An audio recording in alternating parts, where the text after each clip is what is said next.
తాను చేసిన పని ఫలితాన్ని ఆమె కళ్ళారా చూసుకుంటుంది. తన పొరపాటు ఏమిటో అర్థమైపోతుంది. తన భర్త మాట వినటం ఆమెకు ఇష్టం ఉండదు. అటువంటి ఇద్దరు కలిసి జీవితకాలం బ్రతకగలిగితే ఇద్దరికి ఎంతో లాభం ఉంటుంది. ఒకరికేమో తనకంటే తెలివైన వాడు, అనుభవజ్ఞుడు అయిన వ్యక్తి తనను జాగ్రత్తగా నడుపుతూ తన వ్యక్తిత్వాన్ని పెంపొందించడానికి తనకో తోడుగా ఉంటాడు. ఇక్కడ ఆ జ్ఞానం లేని భార్యకి జ్ఞానం ఉన్న భర్త దొరికాడనుకో, ఆమెకి లాభం. అక్కడ ఆమెను అతను వదిలివేయడు, జాగ్రత్తగా చూసుకుంటూ ఉంటాడు, ఆమెను అనుసరిస్తూ ఉంటాడు, ఆమెకు అప్పుడప్పుడు జ్ఞానబోధం చేస్తూ ఉంటాడు. అలాగా లాభం. ఈ భర్తకేం లాభం అంటే ఆమె అజ్ఞానంతో ఉంటుంది కదా, అక్కడ ఈయన ఎన్నో నేర్చుకుంటాడు పాఠాలు. ఏంటి, ఓర్పుగా ఉండటం నేర్చుకుంటాడు, సహనంగా ఉండటం నేర్చుకుంటాడు, ఒకరికి జ్ఞానాన్ని అందించడం నేర్చుకుంటాడు. ఇవన్నీ కూడా ఆయన నేర్చుకుంటాడు. కాబట్టి ఇద్దరికి లాభాలేనని చెప్తున్నారు. ఒకరికేమో ఓర్పు యొక్క విలువ తెలుసుకోవాల్సి ఉంటుంది, లౌక్యం తెలుసుకోవాల్సి ఉంటుంది. ఆమెతో ఎలా ఉండాలి, లౌక్యంగా ఎలాగ మంచి మాటలు చెప్పి ఆమెతో స్నేహంగా ఎలా ఉండాలి, ఇవన్నీ కూడా నేర్చుకుంటాడనమాట. అక్కడ భార్యాభర్తలు ఇద్దరు నేర్చుకుంటూనే ఉంటారు, ఇద్దరు తెలుసుకుంటూనే ఉంటారు అనమాట. ఒకళ్ళ అజ్ఞానంతో తెలుసుకున్నా, ఒకళ్ళ జ్ఞానంతో తెలుసుకున్నా ఇద్దరికి కూడా మంచి గుణపాఠాలు అక్కడ మనకి దొరుకుతాయి అన్నమాట. విషయాలను ఇతర దృష్టికోణం నుంచి చూడటం, తెలుసుకోవటం అవసరం ఉంటుంది. అంటే తనకంటే తక్కువ అనుభవం ఉన్న వ్యక్తి దృష్టి ఎలా ఉంటుందో తెలుసుకోవాల్సిన పరిస్థితి ఏర్పడుతుంది అనమాట. మరి తనకన్నా అజ్ఞానం తక్కువలో ఉన్నప్పుడు వాళ్ళు ఏమేం చేస్తారో అవన్నీ వీళ్ళకి తెలుస్తూ ఉంటాయి అన్నమాట.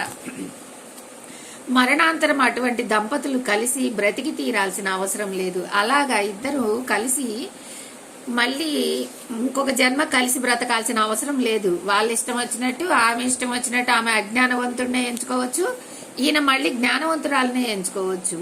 అందుకనే చాలా మంది చూడండి, మాస్టర్స్ భార్యాభర్తలు ఇద్దరు కూడా జ్ఞానంతో ఇద్దరు ధ్యాన ప్రచారం చేస్తూ ఉంటారు. ఇద్దరు సహకరించుకొని, ఒకరికొకరు సహకరించుకొని ఎన్నో పెద్ద పెద్ద పిరమిడ్లు నిర్మాణం చేస్తూ ఉంటారు, పెద్ద సంస్థలనే స్థాపిస్తూ ఉంటారు.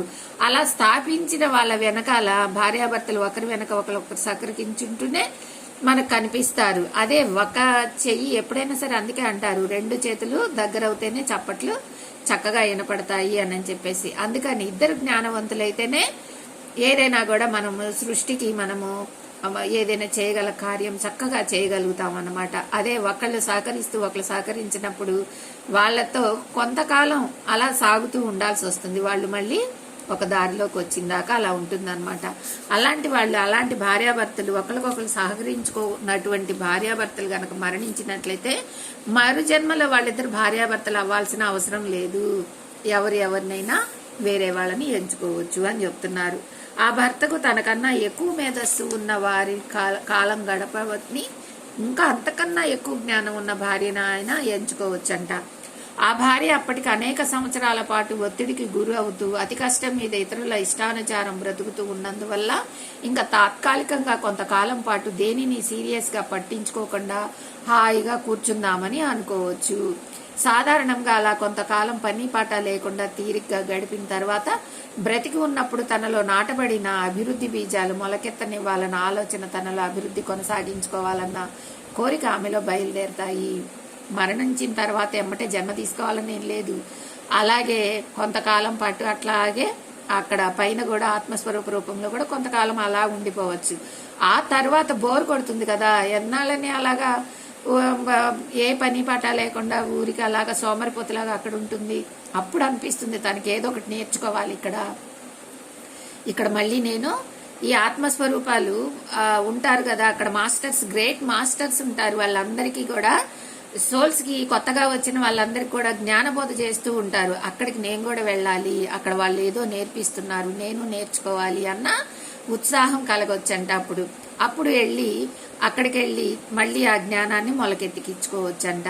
అప్పుడు తను ఏ కృత్రిమైన విషయాలలో ఆనందం పొందుతూ ఉందో, ఏ ఆనందం పొందాలన్న కోరికతో తన మాటలు పట్టించుకొని భర్త దుంప తెంచుతూ ఉందో వాటిలో తనకి ఇప్పుడు పరిపూర్ణమైన సంతృప్తి కలగటం లేదని అర్థం చేసుకుంటుంది. అప్పుడు తెలుస్తుంది అనమాట, అరే నా భర్త నా కోసం ఎన్ని తిప్పలు పడ్డాడు, ఎంత అగచాట్లు పడ్డాడు, నా అజ్ఞానంతో నా భర్తని ఎంత బాధ పెట్టాను, ఆయన నాకు ఈ జ్ఞానామృతాన్ని అందించాలని ఎంత పాటుపడ్డాడు, నేను తెలుసుకోలేకపోయానే అని చెప్పేసి అప్పుడు తను మొదలు పెడుతుందంట తెలుసుకోవటానికి. అప్పుడు జ్ఞానాన్ని తెలుసుకునే ఆ బోధకుల దగ్గరికి తాను వెళ్ళటం జరుగుతుందంట. మానసికంగా ఎదగాలన్న ఆరాటం అప్పుడు మొదలవుతుందంట ఆమెకి. మానసికంగా నేను ఎదగాలి, నేను తెలుసుకోవాలి అని. భౌతిక స్థాయిలో వివాహం అప్పుడు తాను సహజంగా ఏ స్థాయిలో ఉందో తిరిగి అదే స్థాయిలో దిగిపోవటం అసాధ్యం అనిపిస్తుంది. ఇంతకు పూర్వజన్మలో నేను ఎలా గడిపొచ్చాను మళ్ళీ అదే జన్మ తీసుకుంటానికి ఇంకా తను ఇష్టపడదన్నమాట. ఇప్పుడు నాకు కొంచెం తెలివితేటలు వచ్చాయి. ఇప్పుడు అజ్ఞానంతో ఉన్నప్పుడు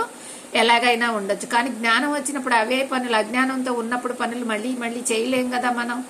అట్లాగనే ఆత్మ పరిణితి కొద్దిగా ఎదుగుదల జరగటం జరుగుతుంది. అందుకని ఆమె కొద్దిగా ఆ జన్మ మళ్ళీ జన్మ అదే జన్మ తీసుకుని అలానే ఉండాలని అనుకోదు. కొద్దిగా ఉన్నతంగా ఉండటానికి, ఉన్నతంగా ఎదగటానికి, ఉన్నతంగా తను మళ్ళీ జన్మ తీసుకుంటానికి ఇష్టపడుతుందంట. ఒకప్పుడు ఆమెను అడిగితే తాను అందకరమైన జీవితాన్ని గడపలేదని చెప్తుంది. కానీ ఇప్పుడు అదంతా గడిచిపోయింది కాబట్టి విధి అలాంటి అనుభవాన్ని తనకు నిర్ణయించి పంపించినందుకు, తనకు అటువంటి అనుభవం ఏర్పడినందుకు సంతోషిస్తుంది. మరి ఇప్పుడైతే తను ఏం చేస్తుంది? అప్పుడు ఆ విధి అలాగా క్రియేట్ చేసుకొని తను అలాగా అజ్ఞానంలో ఉండిపోయింది కాబట్టి, జ్ఞానం లేకుండా ఇప్పుడు మరలా నాకు ఇంకొక అవకాశం వచ్చింది. 10th క్లాస్ అప్పుడు చదువుకోకుండా సినిమాలు షికార్లు తిరిగి మనం ఎట్లా అయితే దాన్ని తప్పిపోతామో, మళ్ళా అందరూ పాస్ అయ్యి వాళ్ళంతా చక్కగా ఇంటర్మీడియట్లోకి వెళ్తూ ఉంటే అప్పుడేమనుకుంటాం మనం, అరే మనం కూడా జాగ్రత్తగా చదువుకొని పాస్ అయినట్టయితే మనం కూడా కాలేజీకి వెళ్తాం కదా అన్న ఉత్సుకత మనకి జరుగుతుంది. కాబట్టి అప్పుడు చదవడానికి ప్రయత్నం చేస్తాం. అట్లానే ఇలా జీవితంలో కూడా అజ్ఞానంతో, ఒక జన్మలో అజ్ఞానంతో ఉన్నా కూడా మరు జన్మలో మళ్ళీ జ్ఞానవంతంగా ఉండటానికి మనం ప్రయత్నం చేస్తామన్నమాట. మరి ఈరోజు స్వాధ్యాయం ఇది ఫ్రెండ్స్. మరలా తిరిగి రేపు ఇంకా ఆత్మ పరిణితి గురించి మరికొన్ని విశేషాలతో మనం చదువుకుందాము. ఈరోజు స్వాధ్యాయం ఇది. Thank you friends. Thank you.